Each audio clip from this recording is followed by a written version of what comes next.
আপনি কি জানেন এমন একটি জায়গা আছে যেখানে একসাথে সব নবী নামাজ পড়েছিলেন? এমন একটি মসজিদ, এইটা শুধু একটি স্থাপনা না, বরং পুরো মুসলিম উম্মাহর হৃদয়। সেই জায়গার নাম আল আকসা মসজিদ। পৃথিবীর ইতিহাসের শুরু থেকেই এই জায়গাটি ছিল পবিত্র। অনেক আলেমের মতে হযরত আদম আলাইহিসসালাম প্রথম এখানে আল্লাহর ইবাদতের জন্য স্থান নির্ধারণ করেন। সময় গড়াতে থাকে, মানুষ বদলাতে থাকে। তারপর আসেন হযরত ইব্রাহিম আলাইহিসসালাম। তিনি এই পবিত্র স্থানকে আবার জীবিত করেন। তারপর তার বংশধরদের মাধ্যমে এই জায়গার গুরুত্ব আরও বাড়তে থাকে। এরপর ইতিহাসে আসে এক মহান নবীর নাম, হযরত সুলাইমান আলাইহিসসালাম। তিনি আল আকসা মসজিদকে এক অনন্য সৌন্দর্যে পুনর্নির্মাণ করেন। শুধু ইট পাথর না, বরং ঈমান, তাওহীদ আর ইবাদতের কেন্দ্র বানান। কিন্তু এই পবিত্র জায়গা কি সব সময় শান্তিতে ছিল? না। এই জায়গাকে ঘিরে অনেক যুদ্ধ হয়েছে, অনেক রক্ত ঝরেছে। কারণ এটা শুধু একটি স্থান না, এটা ঈমানের প্রতীক। সময়ের সাথে সাথে পরিস্থিতি বদলাতে থাকে। ইসলামের যুগ শুরু হয়। একদিন মুসলমানদের সামনে আসে এই পবিত্র জায়গাটি মুক্ত করার সুযোগ। হযরত উমর রাদিয়াল্লাহু আনহু জেরুজালেম জয় করেন। তিনি যখন আল আকসায় প্রবেশ করেন, দেখেন জায়গাটি অবহেলিত, ধুলো, ময়লা, অবজ্ঞা। তিনি নিজ হাতে মসজিদ পরিষ্কার করেন, তারপর সেখানে নামাজ আদায় করেন। একজন শাসক হয়েও তিনি ছিলেন বিনয়ী। এই দৃশ্য দেখেই অনেক মানুষ ইসলাম গ্রহণ করে, কারণ তারা দেখেছিল ইসলাম শুধু ক্ষমতা না, ইসলাম হলো নম্রতা। এই সময় থেকেই আল আকসা আবার মুসলমানদের হাতে ফিরে আসে এবং হয়ে ওঠে ইবাদতের কেন্দ্র। কিন্তু ইতিহাস থেমে থাকে না। আবার আসে অন্ধকার সময়।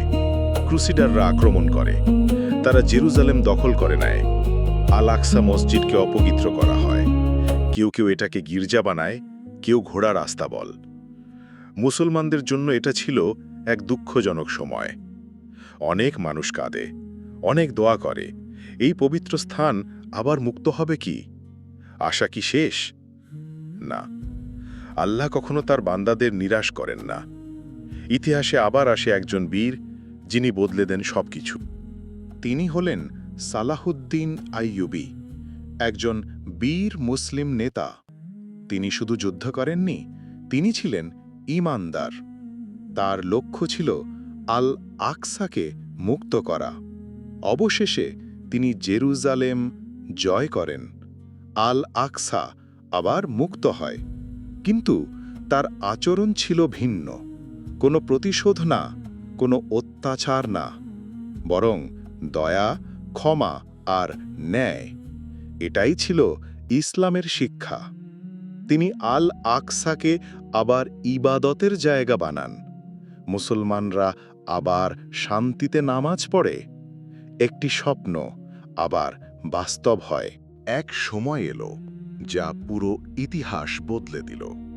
সেই রাতটি ছিল অন্যরকম। গভীর রাত, চারদিকে নিস্তব্ধতা। ঠিক তখনই রসূল সাল্লাল্লাহু আলাইহি ওয়াসাল্লামের জীবনে ঘটে এক অলৌকিক ঘটনা, ইসরা ও মেরাজ।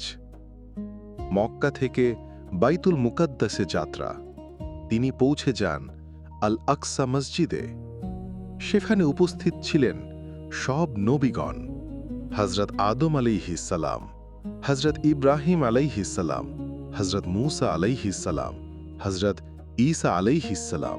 সবাই একত্রিত, আর তাদের ইমামতি করেন হযরত মুহাম্মদ সাল্লাল্লাহু আলাইহি ওয়াসাল্লাম। কত বড় সম্মান, কত বড় মর্যাদা!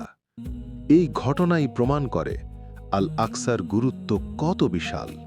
এটা শুধু একটি মসজিদ না, এটা নবীদের মিলনস্থল। এখান থেকেই রসূল সাল্লাল্লাহু আলাইহি ওয়াসাল্লাম আসমানের দিকে যাত্রা করেন। একটি রাত যা ইতিহাসে চিরস্মরণীয় হয়ে আছে। কিন্তু আজ পরিস্থিতি আবার কঠিন।